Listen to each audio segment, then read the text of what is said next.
Miles, Jason, hey, what do you think of today's Grand Arrivals? Yeah, it's definitely something different, isn't it? Yeah. You know, they're... You know this beach very well. Yeah, for sure. I lived like 5 minutes up the road, so I did when I was a golden boy. So it's it's definitely something special, and they're definitely making a statement, that's for sure. Yeah, what do you think of the main event? Crawford Madrimov, Crawford's moving up to 154. Yeah, I think it's a great fight. You know, just because Madrimov is Eastern European and, you know, the same as Bivol, they don't seem to get the same exposure that an American or a UK fighter gets. But yeah, I think it's going to be a very competitive fight. It's always just hard to look past Crawford. Like, you know, I know he's stepping up in weight. I know Madrimov he's badass. Like, so it's going to be a tough fight. I think a lot of people will maybe not have heard of Madrimov and things like that, and will think that it's going to be a walk in the park for Crawford.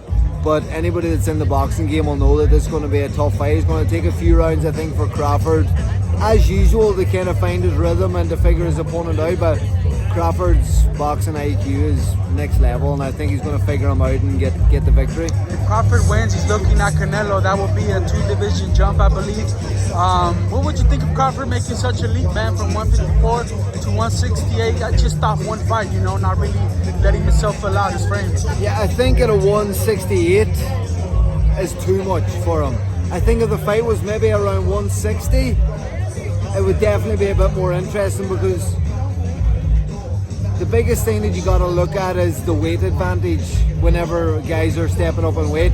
But when you look at it, Canelo is strong at any weight.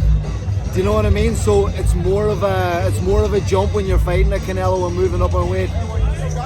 I think 168 is too much of a jump for Crawford, but I think that Crawford could still give it a very competitive fight, especially I believe that Crawford could win the first maybe 5-6 rounds, and if he does that, Canelo needs to win the next 6 or knock him out.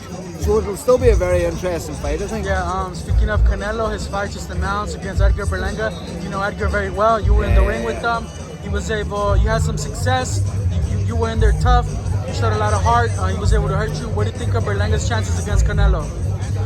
I'm very interested to see the fight, to be honest, because obviously styles make fights, but I think it'll be a good gauge for me as well to see how the fight goes, because I believe in the Berlanga fight, you know, take the knockdowns away. You know, I was winning a lot of those rounds, even the rounds that there was knockdowns. I believe that I won those rounds only for the knockdowns. So it's one of those things that I'll be watching it with very, very much so a lot of interest.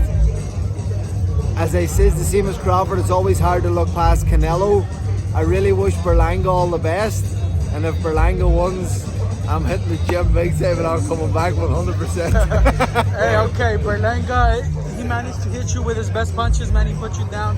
Is he that big of a puncher? Is there concern on your part if he lands on Canelo? Like, you know, Canelo's taking good punches from Gennady Golovkin, Kovalev, you know, some of the biggest punches out there. But do you think Berlanga could put a dent in Canelo's armor? I think Berlanga won't be anything that Canelo hasn't seen before in terms of power-wise. You know, I've been in with a lot of fighters in the ring and in sparring as well. And yes, Berlanga put me down and hurt me, but never hurt me in a way that my legs were wobbled or, you know, that I felt his punches really strong or anything like that.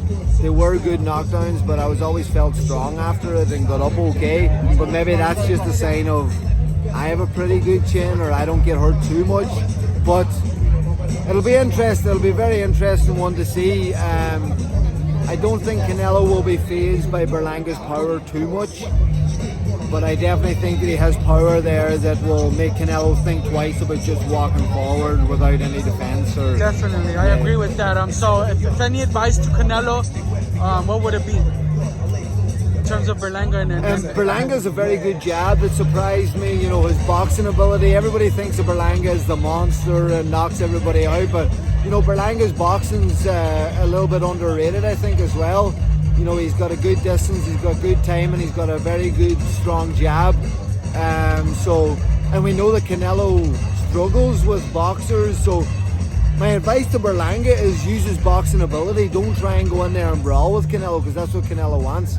But my thing would be go in there, to Berlanga, use his boxing ability, use his skill, don't get drawn into a fight.